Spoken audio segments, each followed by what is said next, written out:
Okay, good afternoon, everyone. I'm opening the webinar and we're going to get started now. So today we're talking on the topic of negotiation skills for project managers. While we're on the topic, we'll mention the Menti poll again in a couple of minutes because David has a question for you as well today as he goes through the webinar. So welcome to our series of lunchtime webinars here at the Ireland Chapter of the PMI. As usual, this is Katrina speaking with you as the events director. Today we have David back with us. He's speaking with us on the topic of negotiation. So back last March, David was actually our first webinar presenter and he spoke to us on the topic of risk mitigation. Hi David, welcome. Hello, thank you. Looking forward to it today.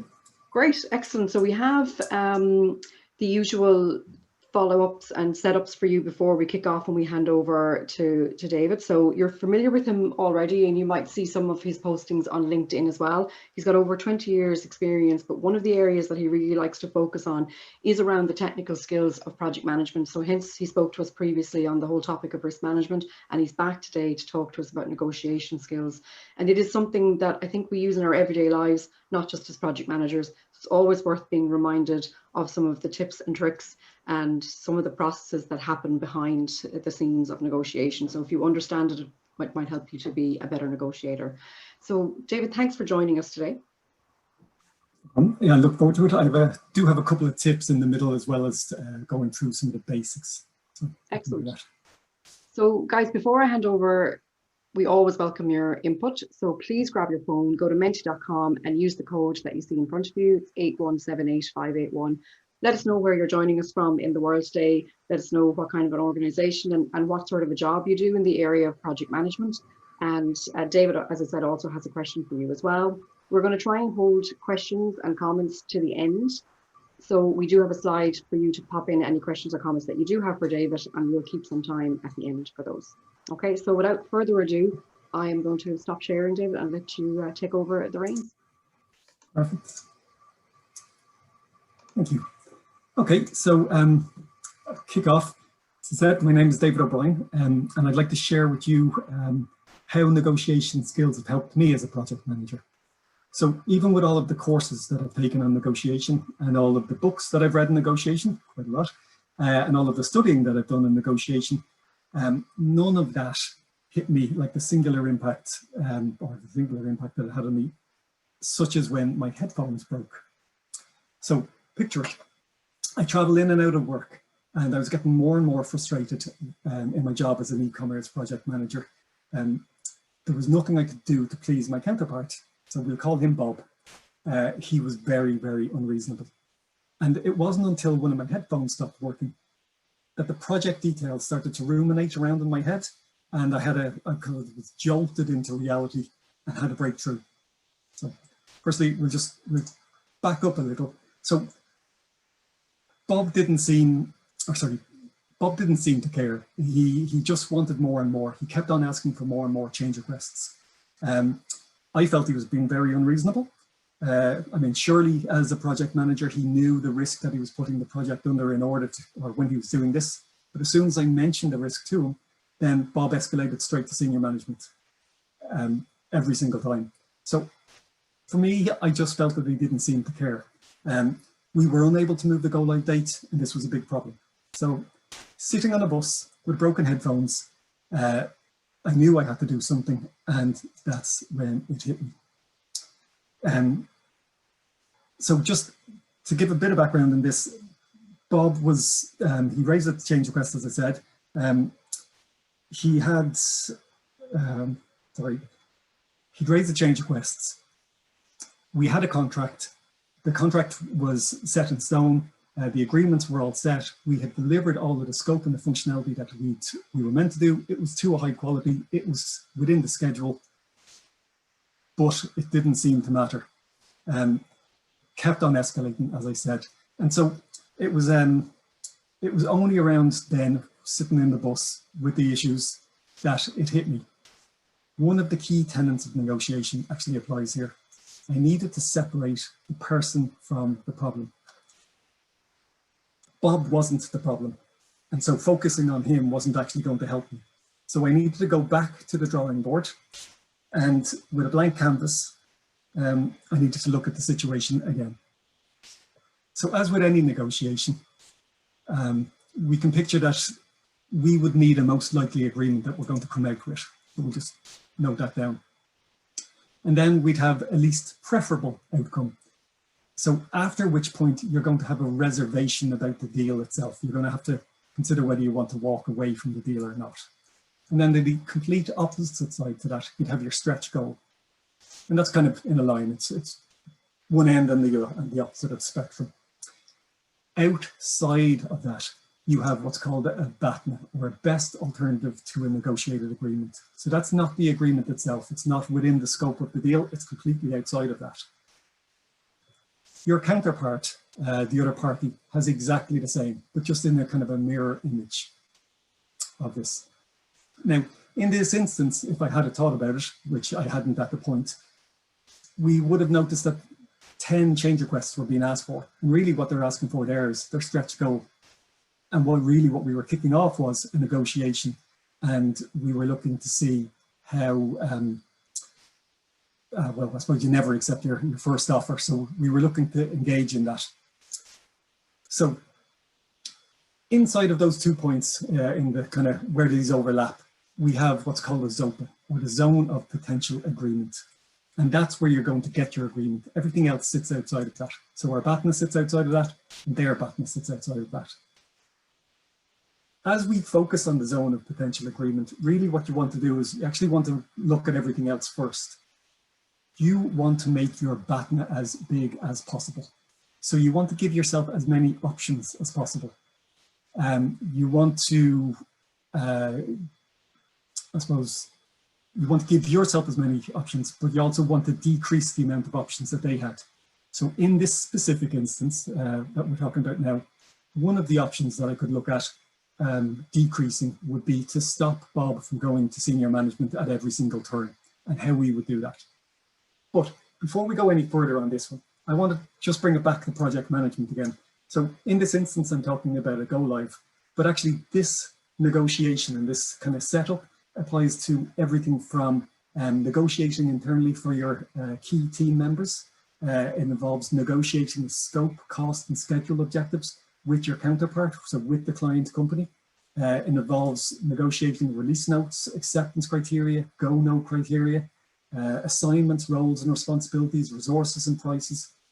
Absolutely everything can be kind of put within this game, within a game. And what we're going to focus on in a few minutes is we're going to have a look at the project kickoff, or a project contract, where we look at the terms and conditions around it, because that's where it's most useful, and this would set us up. But in this instance, just going back to this again, we're looking to really decrease the likelihood or the attractiveness of the best alternative to a negotiated agreement for your counterpart. And what they say is that you need to bring, or you need to walk the counterpart back across the golden bridge. So you literally need to write out what would decrease their likelihood to make another agreement and come back into a potential agreement with you. And as much as possible, you want to put, I suppose, barbed wire or some defense mechanism around that shrunken BATNA. And a good tip, and a very good tip, is to really write their victory speech. So to effectively sit in their shoes, have a look up from their desk, see who they report to, see the market that they sit in and the position that they sit in, and write the victory speech from their position. And then at a later point, sell that back to them. So you can give them the words to say to their senior managers, to their boss, to their whoever else it is that they need to convince, that you've actually given that back to them. And it's sitting in their world, knowing how to do this is what's going to help. Okay, so before we move on, it probably is a good time also to mention that there's only ever two types of negotiation. One is called distributive or positional bargaining, which is a win-lose scenario, which is, I suppose, if you have a fixed pie, if you get 60, you know, it can be broken up 60-40, then one person gets 40%, the other person gets 60%. That's it. You're really just bargaining over that pie. That's not project management. So in project management, what we're really looking at is interest-based bargaining, or integrated bargaining. And really that's a win-win scenario where you're looking to expand the pie, and it doesn't have to be win-lose scenario. In fact, definitely shouldn't. It's the best place to mention this. So I'm going to go back to the previous example, and we're going to have a look at this negotiation and how it works. So how it works in practice. So in the scenario that I gave, the sooner we went live, the better, because the cost of delay for these CRs that we were going to implement, even though we were changing them, wasn't worth the weight that we would actually have to delay. So really what you could say is that we're minimizing the cost to us and maximizing the value to the clients. So in here, I want you to notice a couple of things. We have our reservation price here and our most likely agreement. And counter to that is their most likely agreement and the reservation price. So that, as per the previous diagram, is our ZOPA. So we'll just pitch this. And on the x-axis, we can see that this is our profit. So we have little profit at the bottom, we have a lot at the top. So in the first pitch, what they did is they said that they wanted 10 change requests. Again, just recognize that it is a first request and it is the stretch goal that they're probably asking for, but it's outside of our reservation price, it's outside of our ZOPA. If we had sat down and worked it out, which we did later on, we would have worked out that we could have given 6 possible change requests in terms of the size that they had when we analysed them. But we don't really want to give 6 because that's the maximum. So really what we want to do is 3, because we've also worked it out, having looked at these individual change requests that we looked at, that they had to have these 3 change requests in order to go live. And so if we had mentioned 6, we would have suffered what's called the winner's curse, where we would be giving away those 6. So instead, what we need to do, what you need to do, is have a look at the ZOPA and pitch slightly outside of that. So you need to pitch for 2 change requests, knowing that you'll never get the 2 change requests. But what you're doing is you're effectively anchoring at these change requests. And then every conversation from this point forward starts at the 2 rather than the 10. So that you're always talking about the 2 and then increasing from that rather than starting at the 10 and trying to claw it back. That's very important. And what you should notice here in terms of the profit is that this could be graphed. And this graph here looks as if it goes up nicely, but really once you get into the stretch goal, it falls off sharply. And that's called the chilling effect. So you might have been asking yourself, why don't we start at 1 or 0 in terms of our negotiation point from offering the change requests? And really the answer is because that would get their back up. That would annoy them, that would aggravate them. And so really you have to give something at the very start. Otherwise, you're just dealing with emotions as well. Okay, so we mentioned already positional and interest bargaining. And this is exactly the scenario that we had here. So I felt that Bob was being unreasonable, but I could only look at their position. Really, I wasn't paying any attention to what was underneath that in terms of their interests that they had sitting at their desk. So from their position, we see that they wanted loads of change requests. And from our position, we wanted to go live. I mean, the contract said we had to go live in the set date, and that was my view on the world. But actually, underlying that, they wanted to make the site as attractive to their customers as possible, whereas we wanted to have a solid market offering. And we believed with the 3 change requests that would give the solid market offering. Both of us had needs where we wanted to make the site as user-friendly, or the user experience to be as good as possible. So when we're looking at this, what we need to do is we basically need to look from the top down, figure out what their state position is, figure out what the underlying interests are, and then what they really need. And then knowing that, you work upwards again and figure out what the mutual needs are. And in this instance, it's that we both must go live before peak. Because if we didn't go live before the peak season, then we both lose a lot of money. And so we want to keep everybody engaged with that. So going back to Bob again, really what we needed to do is we needed to separate, or I needed to separate the person from the problem. Even though I thought Bob might be unreasonable, I was thinking in terms of I and not we. So we had a problem to solve. And what we were doing was, I was trying to solve it on my own. Whereas I didn't see, in that instance, I didn't see a counterpart project manager as my partner. I almost saw them as the enemy, and that's completely wrong. So that's how I could approach that. That's wrong. So that was a quick fire way through how we got to the end and how we solved that problem. But really that problems could have been solved a lot earlier. And so there's a couple of main points that have been identified already, but I want to put these in a logical order. And I want to talk about the negotiation process within the project process itself. So I want to stop these unexpected disagreements from happening in the first instance. So almost it's a game within a game. So what I want us to do is I want us to go back to the very beginning, to where the project kicked off. And I want us, as well as our project management preparation, I want us to prepare for that in terms of the negotiation as well. So all of the BATNA and the ZOPA that we saw, all of that absolutely still applies, and we're still going to have to look at that. But we're going to go through a process from this. And how we're going to do that is in 5 steps. So we're going to prepare all the information, gather information, then we're going to go into negotiation of bargain, we conclude, and then we execute. Okay, so the first one we're going to do is prepare. So knowing what our ZOPA is and having worked out all of those items, really what we need to do is to come up with some sort of a negotiation planning table. And this is where you identify all of the issues in terms of the project. Could be scope, could be the schedule, it could be the SLAs, the response times, SEO assistance, support, domain expertise, the possibility of giving A/B testing. All of this are listed down here in terms of the issues from your position and your counterpart's position. And then you rank them. And they're probably not always in the same rank. So you want to rank them and you want to say what the underlying interests each of these are. Further to that, you then take this one step further after kind of going through those. You look at the targets, the topics, and you look at trade-offs that you can do, both between different topics, so that you could do a like for like, you know, I'll trade you this one and you trade me that one, or for trade-offs within the topics themselves, so that you can trade multiple items often there. Now, this preparation part of the project is really important, and we're going to be coming back to this specific slide later on. I'll just show it later on to show when it can be used and brought up again, because you use it throughout the process itself.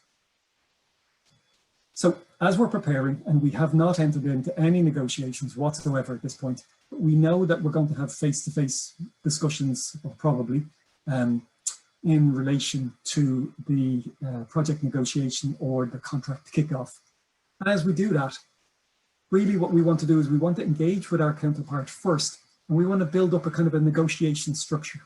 So everybody loves rituals, and as the going gets really tough, rituals are really good for us to stick to from a human perspective, really good for us to stick to give us some level of comfort that we know that we will go through this repetitive, familiar activities again and again, and that even though this might be a crisis, we have some structure around it.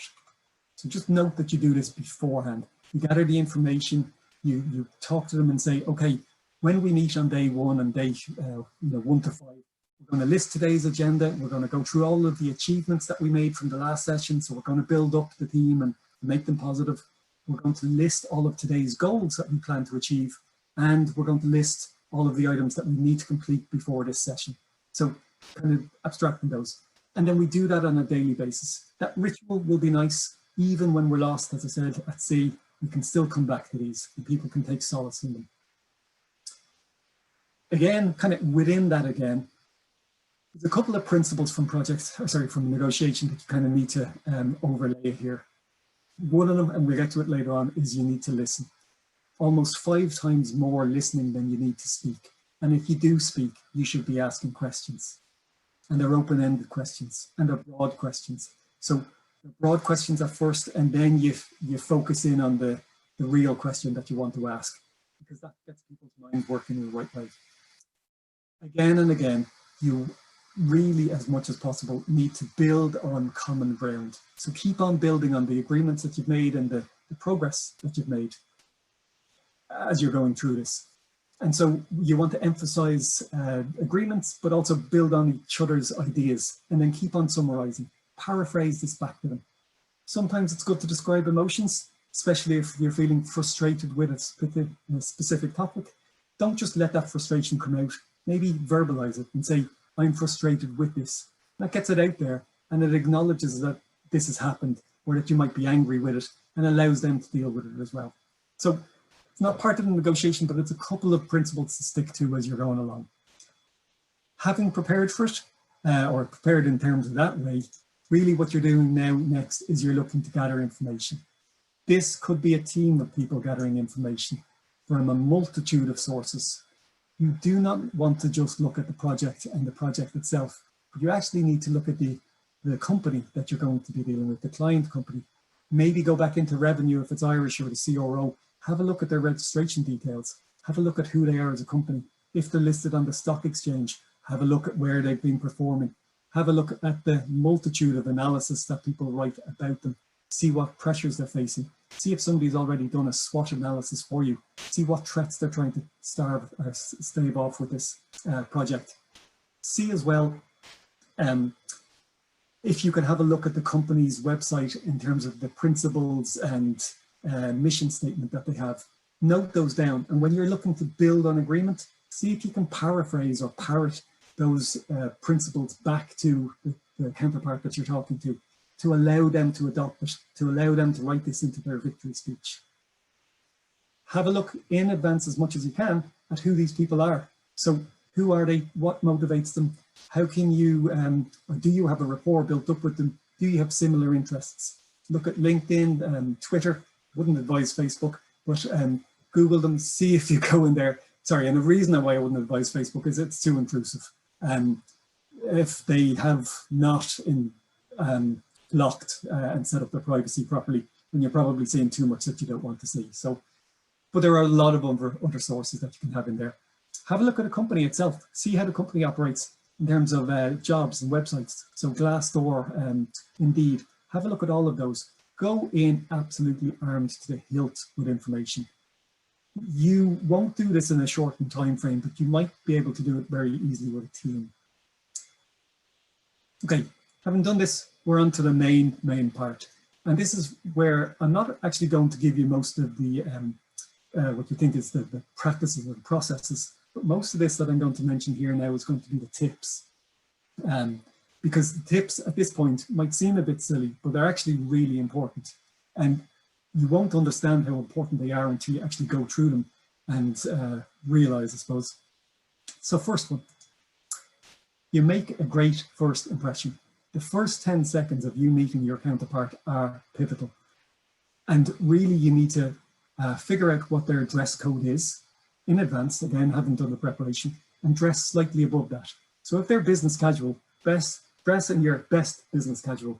Don't dress in a suit, because that will set you apart from everybody else, and that's not where you want to be. You want to be at the top of your game, but within the confines of where we should be sitting. Then what you have to do is you might have had a bad day trying to get there. Maybe your headphones broke on the bus on the way in, I don't know. But you need to readjust your attitude. You're going in, you have a purpose, you have a focus, and you need to basically come out at the end, have a goal and know what it is. Ideally, you know where, or you should know where you're going into, especially if it's a shared space, but it might not be.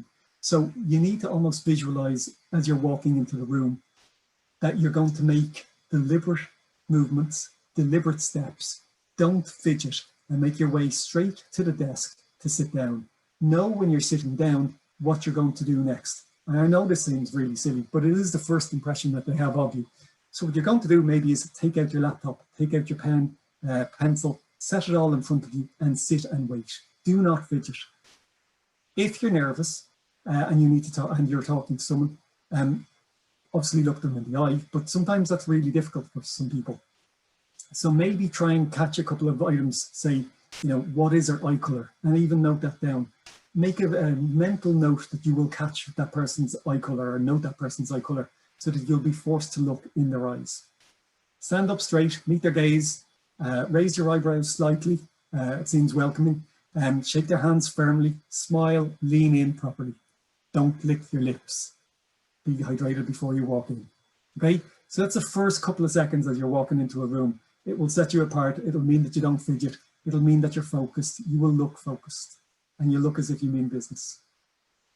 Next is that you need to continue to shine. So throughout the day, throughout the week, you need to build up trust. So integrity is very, very important, especially as a project manager, as I'm sure you know. And you need to build up this trust very, very quickly. So here we can apply game theory. And that basically says that you need to build up a reliable pattern of behaviors in a tit-for-tat fashion. So how do you build up trust?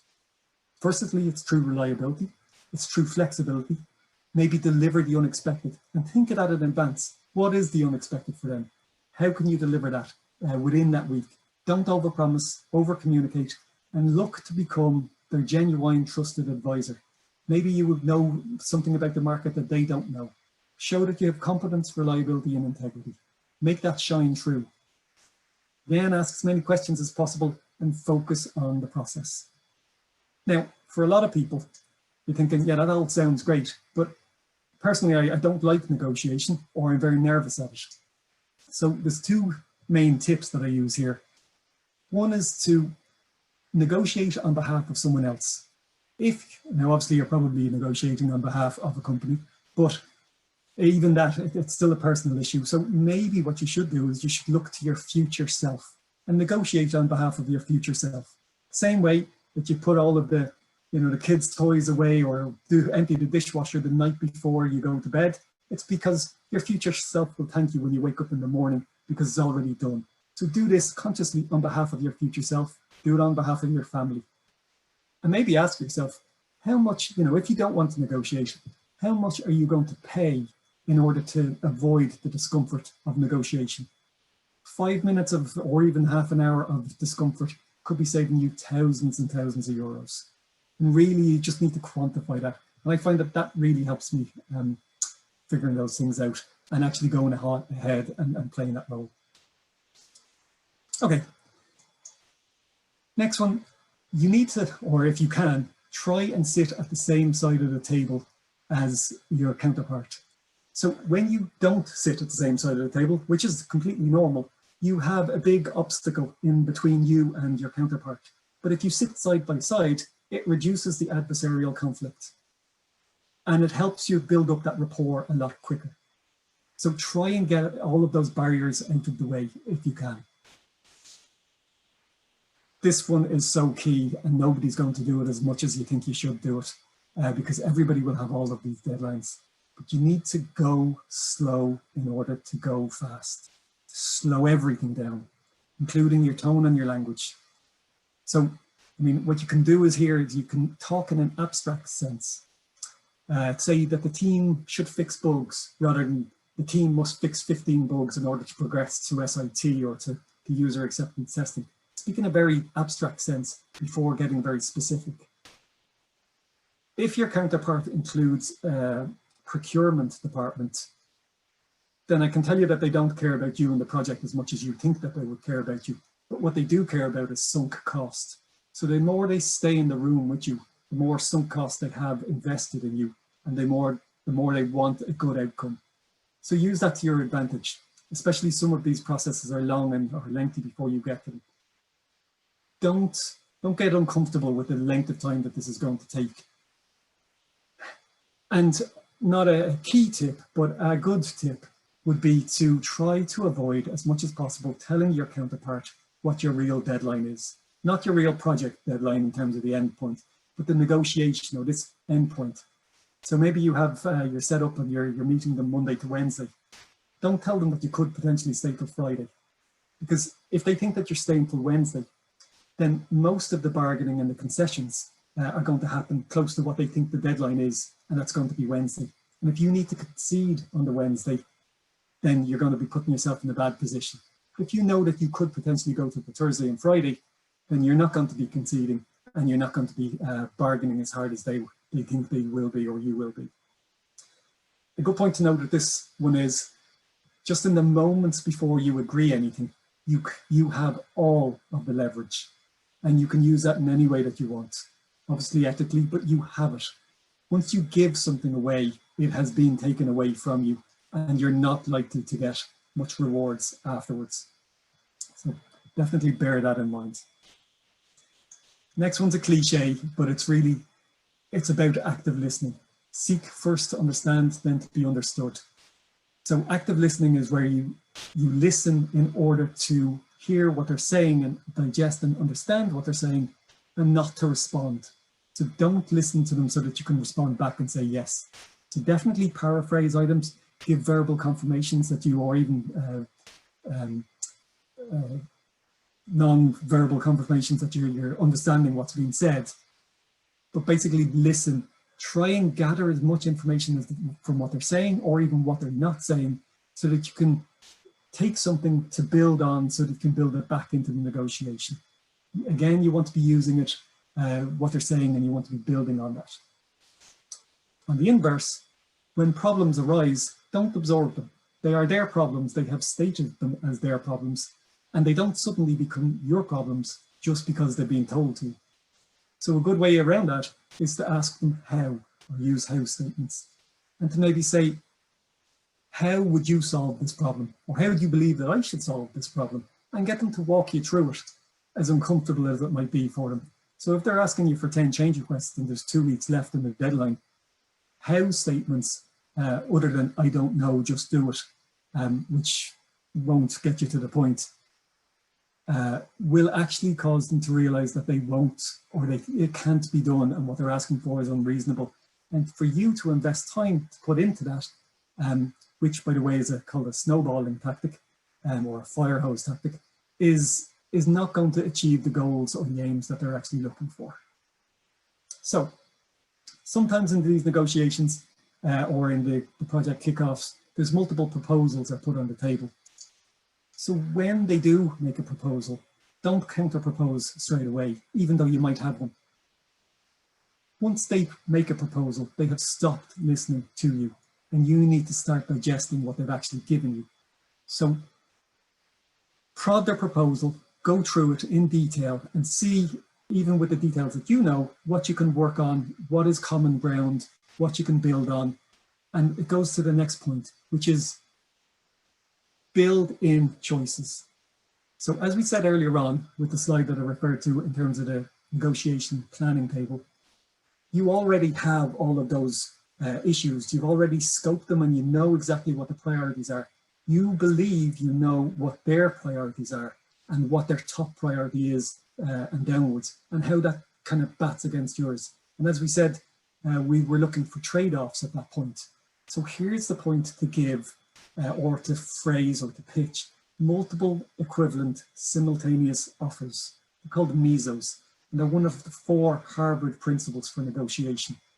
So you might note that, let's say topic number 2 and 3 is the same as 1 and 5 for you. You don't know, but you regard 1 as more important than 2 and 3.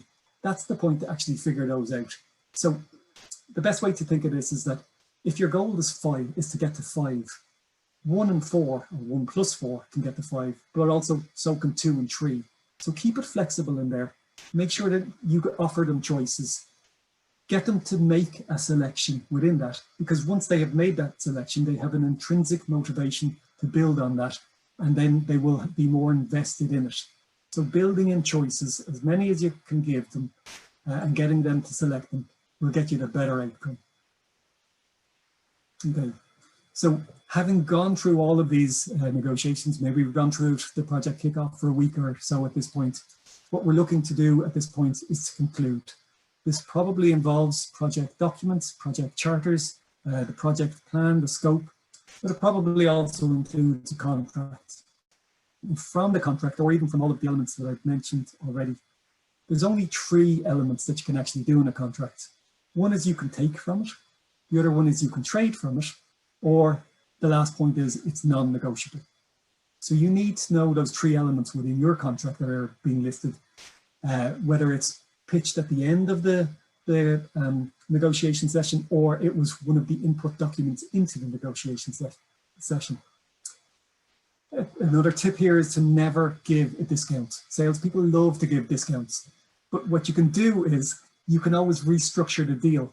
You can always restructure it in such a way that the discount is given, definitely, but you get something for that in return. And that's where the unilateral concessions come in. You should never pitch against yourself. You should never give a concession and then give something else afterwards. You should always get something reciprocal for the concession you've given. Almost do it as a chalking it up. I've given you these 5 concessions, you've only given me 3. these are not equivalent concessions, we need to work on this.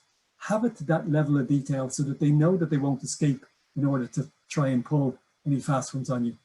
Again, sometimes, which we'll get to in the next slide, the people involved in these negotiations aren't all, in the contract kickoff or the project kickoff aren't always included at the latter stages. Maybe it's a bait and switch, I'm not sure. But as you're going through this contract, one other tip that I've seen is that if it's a printed out contract and you're going through each of the different sections, maybe take the page, flip it over and put your hand on top of it. That verbally signifies that you have finished with that section, and that section alone is now non-negotiable. And you're basically squeezing all of the items that can be traded or that they can take out of it. But everything else has been agreed, and that's it, that's done. So it's a very visible signal that we're basically going through the negotiation and it is done. Obviously, one liner here, get a contract, get a signature on the line, otherwise it's not worth much or anything to you. And then we go into the execute. So here, in terms of the execution, this for most project managers is where the project starts. Sometimes you'll be involved earlier on, but it's where the win-win relationship and the partnership really kicks off. So if you built up that partnership beforehand, this is where it goes from this point forward. And ideally, there is definitely continuity from the earlier stages in the project to the actual project itself. And you look to kind of keep that in as much as possible. Because it's very helpful sometimes to know why certain decisions were made so that you can kind of bring those in or you have that background. And that's why you also want to be involved. So if only I had done that myself at the start of that discussion and hadn't fallen into that trap. As I showed you earlier on, there's ways around it, but really what you're looking for is that if we had to put these negotiation topics into effect and we had to built the project schedule, the project chart and the project scope out at a better way, then this would have all been kind of gone away. This applies as well to Agile for Scrum or Safe, because there's almost constant negotiations here. But when you set up the rituals and you set up what's allowed and what the boundaries are, then you're setting yourself up for success. So while you might have a brilliant plan, negotiation allows you to maximize the value from that engagement. And so it offers a lot more value even within project management than just project management controls itself. Then, as a good project manager, it would be remiss of me not to go through a lessons learned session.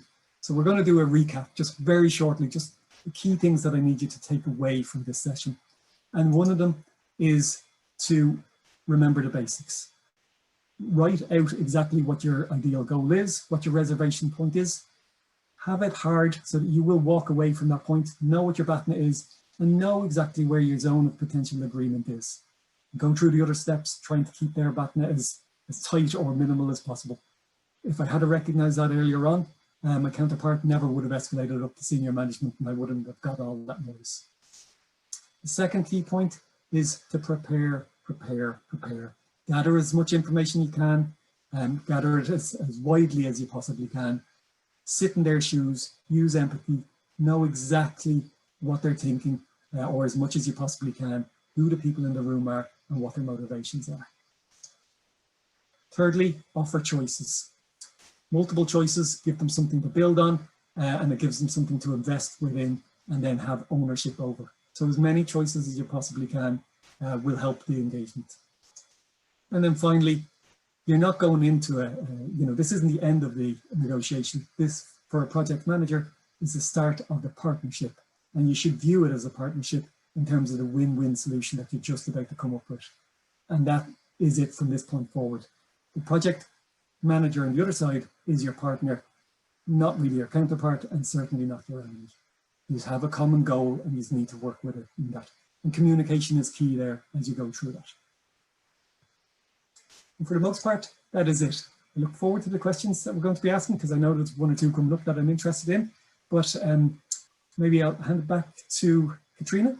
And if you could tell us how we're going with any comments or questions, and I see if I can answer them. Perfect timing, actually. Yeah. So what I'll do is I'll just share my screen, guys. I've just accidentally stopped you sharing there, so hopefully you're okay with that. Oh, I did. I thought I did anyway. Okay.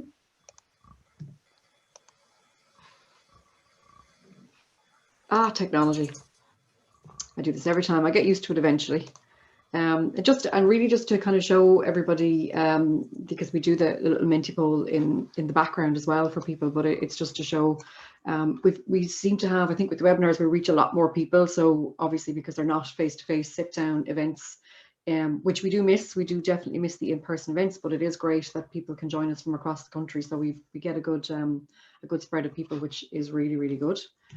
We also have, I'm going to move actually even just to show you that there's a lot of industries as well covered across. Negotiation is something that is, we all use it. We even use it in our everyday. So I would imagine there's probably even parents on this webinar right now thinking, how can I apply this with some of my kids?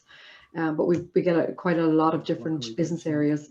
And you're like, interesting, we've about 78 people on the webinar today, and we've about 40 or so people that pop their updates into the Menti poll. So David, you can see there that the majority of people that responded, do recognize that they are using negotiation as part of their daily routine and their daily role. This is good. It's good to see. I shall move forward. So guys, just don't forget, I popped the code in, and actually you should be able to see the code there on the screen as well. So there's some comments and questions, and you can pop more than one question in, as you can see it there. So just one question here that popped out to me, David. How do you negotiate from a position where agreement is not required? So where the customer will dictate the solution, and you must convince them otherwise. And if somebody kind of comes to you, I guess, with a fait accompli, and they think, yeah, just deliver. Absolutely. And it's not always, but it's a lot of the case where here is your go live date. Here's what you have to do. Yeah. So really take it as a starting position. So it might be the final goal, but probe it and prod it. Find out what the underlying interests of those are. So if it's stated as a fait accompli and the go live date must be this date and this is the deadline, ask about that deadline. Ask about why it is there. If it could be moved, what the underlying business interests are for it.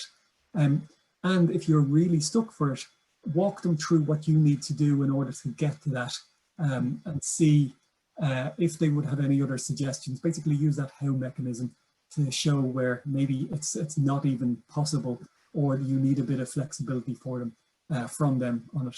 And even that engagement should actually help to build up a kind of a rapport with them. So, and shows that you're committed to trying to deliver exactly what they're looking for, but you're just having some difficulties to do that.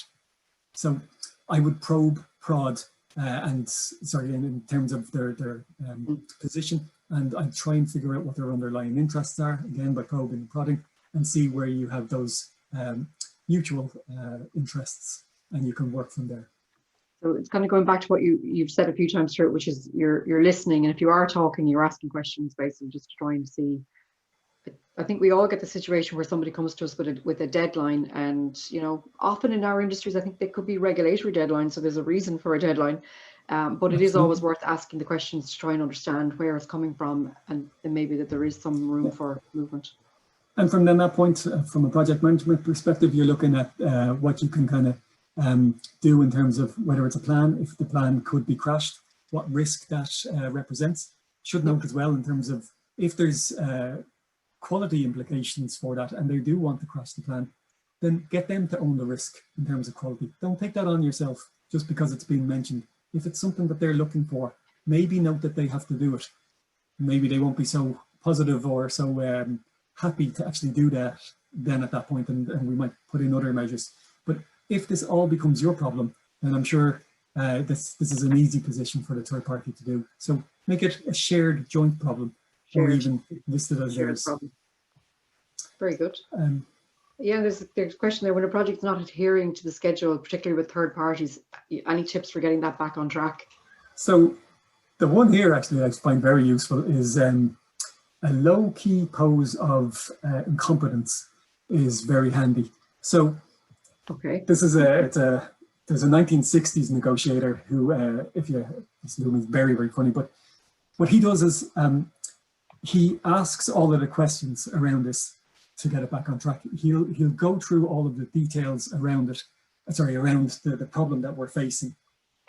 But he'll go into so much detail on how they're not adhering to the schedule, asking them why they're not adhering to it, but don't ask them blatantly out. Just point out that it doesn't seem to be that this is being followed. Had we looked at this? Have we deviated from this, this agreed schedule? What about bringing it back there? But basically ask the silly, like as silly as possible, ask the silly open questions, just to basically probe it in their mind, to get them to figure out that actually I haven't been following the schedule. We had agreed a schedule, we had agreed which way we would actually go, and I need to get back on track. And dig down as deep as you possibly can until it becomes obvious to them, or even start prompting them with that. That your last resort is actually to point it out to them. Pointing it out to them will actually just get their back up immediately, and they won't be happy that you've actually done this. Believe me, I've done exactly that. They don't appreciate you pointing out any of these. So get them to figure it out, even if it takes 2 to 3 conversations that they'll come back with, and then they actually realize that they've gone in the wrong track. Very so good. low key pros of incompetence is quite good there. You also might just frustrate them into a position where it's just easier if we deliver it on time, because we we definitely want to try and avoid them not liking us as a result of this, but definitely I mean, they're making it awkward on us. Give a bit of the pain back to them, and once people feel some of that pain, then their positions change. But I guess it also does recognize the fact that there's reasons why people don't adhere to the schedule. To be fair, it's very rare that you come across a situation where a company or a third party is deliberately not delivering when they said they would, So it is worth absolutely. This is a very common problem, unfortunately. This can be a common problem. And it's kind of ingrained within the culture of a company. And so you're not going to be the solo person who solves world hunger here. You're not going to be the one who fixes everything. But what you can do is, there's a lot of good project management practices that come back into negotiation here. Minute everything. As much as hard as it could be, you need to minute all of your meetings. You need to follow up on the actions, list it, and introduce that ritual that basically at the start of each of the meetings, you don't just ignore all of the actions that were actually from the previous ones and move on with the next set of tasks. The ritual states that you must review all of the actions and see has it been completed. And so as you go through this and you have minuted it and you're saving yourself, and you have a weekly status report which reflects back the risks that you might have been recognizing, the red, amber, green status that you've been bringing up, there is no surprises.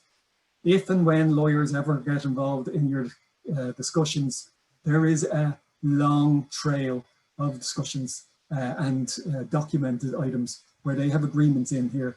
So a person who is untruthful, you kind of need to figure out whether it's the company culture, whether it's them specifically, or because you deal with them in slightly different ways, but good project management practices, as lengthy as they might be, are actually the best way, and as non-agile as they might be. Just put them in place, minute it, have these minutes in a central place, send them out to everybody, send them out with the agreement. Do you agree, or is there anything I've gotten wrong here? And if no is the answer, or if silence is the answer, then effectively legally that is the position of everybody. The person who writes the minutes owns the conversation. It's a nice position to be in, but you should really note it. There are a lot of benefits to minuting these things. Yeah, I can feel like a secretary a lot as a I know, PMO, but you are right, because I get to say, and I frequently have sent minutes to people and I've said, read these. If you disagree with how I've minuted something, you need to come back to me. But otherwise, it's the record. Exactly. Yeah, you usually find that most people will kind of go, oh, hang on, I didn't mean that. This is what I meant. So. And genuinely so, in fairness. There's one there which is brilliant. It's the never pitch against yourself. That is so common to do, and that's the thing where they give a proposal or you give a proposal. You need to shut your mouth. You need to stay silent for as long as possible, and note down on a little piece of paper. Write it down. I have now given a concession. I now need, you have one column there of your concessions. You need to give equal weight to the other concession on the other side. that in itself, that practice will allow you to not do that. But really, I talk a lot, and it's very easy for me to give away concessions and pitch against myself. But you know, I was thinking this, no one's actually asked the question, and it was in my mind, or a question in and around the topic of remote working. And actually, because having done, I did a sales job a long time ago, and one of the things that I personally found very useful was actually not being face-to-face, particularly if I had to ask for something that I was a bit awkward or embarrassed or uncomfortable about asking. And I've personally found even that thing of writing the notes down, like, you know, when you put the price on the table or you ask for something, then shut up and wait for them to answer. Do not interrupt yourself. Do not trip over yourself. You've just asked them for something that they might find it difficult to give you. So just don't interrupt. So I find the post-it notes are quite handy as well, which you cannot have in person. But you can stick them on the monitor. You can write down what I'm going to say, and I go, this is the question that I'm going to ask, and then it's going to be, then ask the question and then let them answer. Yeah, so post-it notes all around my webcam are very, very handy indeed. Yeah. But yeah, no, it is like never pitch against yourself. Yeah, for sure. It's like you said, if you're talkative like we are, it's a definite problem. True. I don't know, but I'll click through. Now there's one here, someone's suggesting that these guys could do it a few tips. I can't click on this right now, but this will come out in the Menti afterwards. We'll have to have a look and see. Hopefully it's comical, you know. But yeah, so I've just scrolled there, so some more. I don't know, this is the one on having one-to-one conversations prior to the meeting. You know, there's probably an awful lot in terms of, and maybe we'll do a future webinar on cultural differences as well, in terms of how we interact. I worked for Ericsson for 10 years, and obviously it's a Swedish-run company, and consensus is very important. Absolutely, so, and socializing those ideas before it gets in, not blindsiding anybody in those meetings. You know, even if it's controversial, at least everybody comes in and they might think that they're the only ones who actually know about this, but nobody is taking offense, or nobody can take offense at it. Yeah. So one-on-one conversations prior to meetings, just to, sometimes I call it to stack the meeting, can actually be very, very handy, and almost essential in some instances. Yeah. I think it does help from all the tips that you've given as well, though, and I think maybe this is an area that, like, I personally liked, and I think I saw somebody else commented, I personally liked your story at the beginning, where you gave the example of, it's a true story. It was getting a little bit personal, and that really resonated with me. Sometimes the frustration can be with the person in front of you, and it is good to remind yourself. Absolutely. And maybe at that point that person was kind of more skillful or more experienced than I was, and they actually thought that they were engaging in negotiation, and that's why they put out their first pitch knowing that it would be rejected. Yeah. But in my instance, I didn't realize that. I thought that that's what they needed because that's what they asked for. So it was a heapy game. I leave the headphones off now and then, true. Now, I do think that there is, like, learning these skills, and I'm sure everyone, maybe even that's been on the webinar, has been through maybe even a negotiation training with work. We've probably all done it, and it's great to have a refresher. I do think it helps when both parties understand the rules. I think there's one here, like, how do you ignore a previous poor decision that got you to the table? And, you know, obviously there is the people being untruthful. And I think sometimes it can be difficult if you're not playing on the same game, the same set of rules. Then how do you get that person or that team to understand these are the rules of how we negotiate? And, you know, and we'll both get the best out of it if we do it this way. And there is definitely the precedent. If a precedent has been set, then this is a bad thing. But really, the best approach that I take there is I would mention it, but mention it in a way that maybe reframes it in a positive light for you. So what you're doing there is you're effectively inoculating them against it. And so while it might be the big elephant in the room, you might pitch it as, you know, a smaller little, I don't know, a nanny goat, because it's not actually that big. But also it was a wrong decision. And we've seen instances where we've moved away from that. We really need to keep on moving away from that, and we go in this direction, or this has given us some level of damage in the background. So I would address it as much as you can. It shows that you have integrity and that you're going to be truthful around it, and you know, it does allow people to at least even recognize it. And if you're the first one mentioning it there, where other people haven't seen it, then at least you get to frame the minutes, frame it the way that you need to do it in order for it to be removed to have a successful negotiation and outcome. Yeah, And I guess maybe it is your starting point as well. So maybe just go back to the rules of the game and go back to the ritual and go, we came into the meeting with this is a starting point. Exactly, yeah. So It helps as well. Somebody did ask a question about working from home, so there you go. So it does change. It's maybe some people are comfortable with the face-to-face, but I can, whoever asked this question, I'll tell you straight away, I am much more comfortable with a little bit of technology between me and the people when I'm, particularly when I'm asking for something. And this might be a tip for people when it's probably not the year for salary increases and bonuses, but I can tell you when I'm negotiating things like that, I put a lot of preparation into them and a lot of justifications, and it does help me to be a little bit distanced. But I don't know, David, if you've any tips for people if you've come across, if you've had to negotiate remotely. Oh yes, so absolutely we have. So on these ones, depending on the work that you need to do beforehand and managing those remote teams, the delegation is key. We'd almost be going back to what a North Star is, so that you have your goal, you know what the end goal is, and you're looking towards driving to that. So there might be different ways of getting to it, but really you and the team and everybody else knows exactly what you are aiming for. And then if you can kind of list what the items are, let's say that needs to be done or needs to be broken out. I know I'm doing a lot of different discussions here, but if it is a negotiation and there's different information to be sought, list those out. And the best thing is, again, in an agile Scrum world, is to get somebody to take those and then undertake them rather than actually assigning them out. And that allows for an intrinsic motivation to actually take place, where they'll say, well, it's mine, I'm invested, I've taken this, rather than an extrinsic motivation where I was assigned it and I have to do it, and I didn't want to do this one. If they end up taking it, then at least, you know, and it's on the table and it's on offer, get them to take it. But I definitely would in the background have multiple one-on-ones. So make sure that the people are going well, that they're progressing, that we know what the goal is, that there is an understanding, and that we're moving towards those goals before you meet up collectively again. Okay.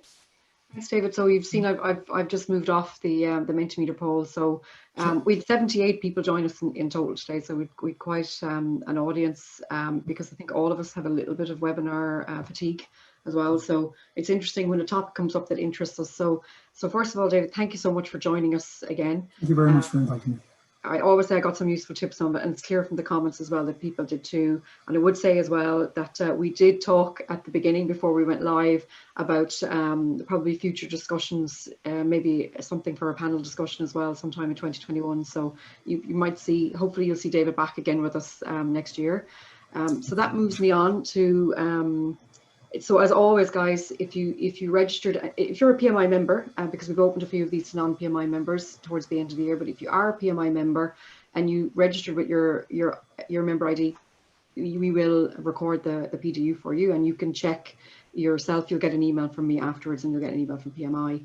We will share the recording of this along with David's slides and the Mentimeter poll as well, and they'll go up to the archive page, so you'll have access to those for future reference as well. So if you didn't get a chance to watch it all live, or if you weren't able to take copious notes, then you don't need to worry about that. Okay, so we've our events posted out now until the end of the year. There's one more to come that hasn't been posted yet, but we want to draw your attention to tomorrow and tomorrow evening. So tomorrow is International Project Management Day, and we actually already have nearly 200 people registered to attend the event. It's a virtual panel discussion, so again we're trying to move maybe a little bit away from the webinar and just have a more conversational style event. We are really excited about this, and we hope that everyone that's a member will take this opportunity to celebrate, essentially, because it comes up time and time again in these webinars that we can feel like a lot of the hard work is landed on us as project managers or people in the project management profession. So this is a time for us to recognize ourselves. The focus of this is going to be on your career and your brand. So essentially, how do you make sure that you get that recognition, and where are you going in your career? And maybe there's some questions and some conversations that will help you to focus on what it is that you want from your career, and give you some good tips as well on how to get there. So go to our website, so you see the links there as well, and register. We've sent out a newsletter reminder as well. So that's it. So David, thank you very much for joining us again. We appreciate it. Very much. I hope I didn't bore you all. No, I did take copious notes, so I do think it's like to remind ourselves and refresh to use the techniques as well and the tips. So everyone, thank you very much. That's it. We'll wrap it up for now and